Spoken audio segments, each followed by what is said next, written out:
The New York Knicks were up 2-0, hosting their first NBA Finals home game in 27 years. Standing room tickets pushed past $1,000.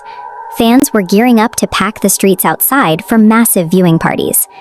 Then, the logistics changed entirely. President Donald Trump announced he was coming to Game 3. Before this night, no sitting U.S. president had ever attended an NBA Finals game. Beyond the trivia, there is a serious geographical problem. Madison Square Garden is built directly on top of Penn Station, the busiest transit hub in the country. How do you drop a presidential security footprint onto the most chaotic, high-stakes intersection in New York City without completely paralyzing the event you're there to see? 4.5 hours before tip-off, the NYPD and the Secret Service initiated a joint lockdown of the surrounding grid. Authorities froze 5 full blocks of Midtown Manhattan to secure the venue, shutting down all traffic from 30th to 35th Streets. That boundary erased the public gathering zones, entirely canceling the outdoor watch parties that defined earlier playoff rounds. To enforce that boundary, crews erected a 10-foot chain-link perimeter fence, physically cutting the arena off from the rest of the city grid. Protecting the commander-in-chief required turning a shared civic space into a fortified island. For the ticket-holding fans, that perimeter meant extreme friction. They arrived 2 hours early to navigate strict no-bag policies and TSA-level security checkpoints. Above them, the Secret Service deployed an invisible layer of protection, pulsing counter-drone technology outward across the Manhattan skyline.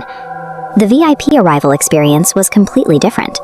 The president bypassed the crowds and checkpoints, traveling directly to the venue via a secured motorcade. Once inside, he was directed to a custom-built suite near mid-court, specially outfitted with bulletproof glass. The logistics create a sharp contrast. The VIP gets perfect isolation, while fans absorb the cost through delays, checkpoints, and restricted access.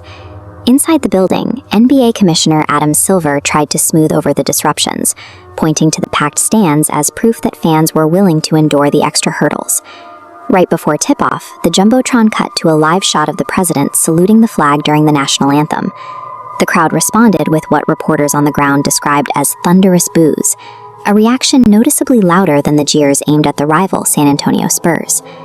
By the end of the night, the Knicks had dropped Game 3. Pouring out of the arena, frustrated fans openly pointed to the presidential visit and the canceled watch parties as a suffocating weight on the city's momentum. When a modern president attends a major public event, the accompanying security apparatus is massive and uncompromising. In attempting to celebrate a local civic moment, that footprint inevitably crushes the accessibility and communal joy that made the event special in the first place.